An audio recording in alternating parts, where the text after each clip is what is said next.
clay we just made is used for making gouache, pastels, finger paint, body paint and watercolours. Traditional watercolours are finely ground pigments suspended in a gum solution.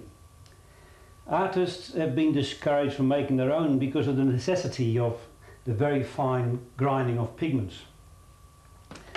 Using the predispersed variety, that is no longer necessary. These pigments have already been expertly ground to very minute particles, and all that is needed for this is the addition of a binder.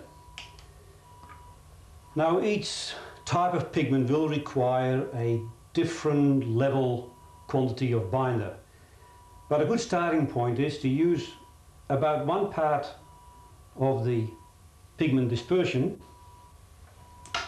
and 2 parts of the 20% solution of polyphenol alcohol. And all that is needed is a bit of a stir up and an exquisite liquid watercolour.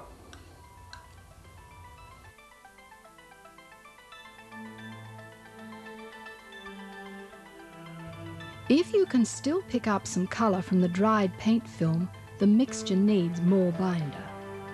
With the right balance of pigment and binder, the liquid watercolour can be thinned with any amount of water and used in the traditional wash technique or taken straight from the palette for dry brush applications.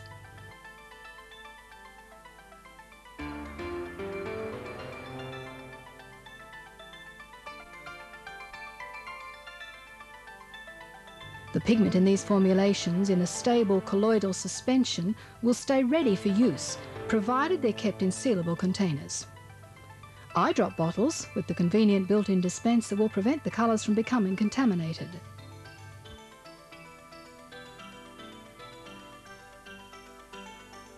In the next demonstration, Eugene will use predispersed pigments in the making of waterproof inks. All we need is some clean water. I have about 40 ml of it up here. Put in about 10%, in other words 4 millilitres of the dispersed pigment. A little methylated spirits to break the skin tension.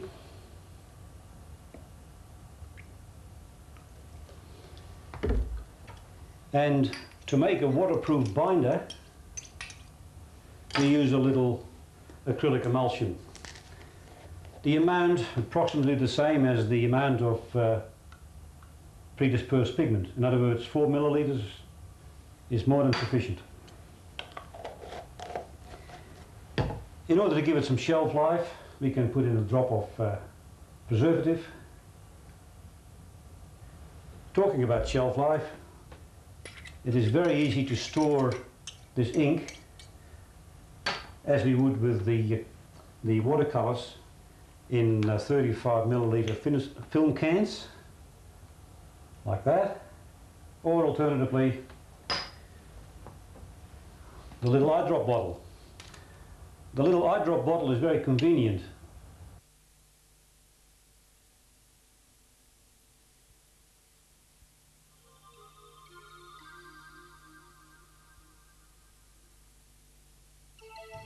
The acrylic ink can be sprayed with an airbrush and also suits drawing pens and paintbrushes.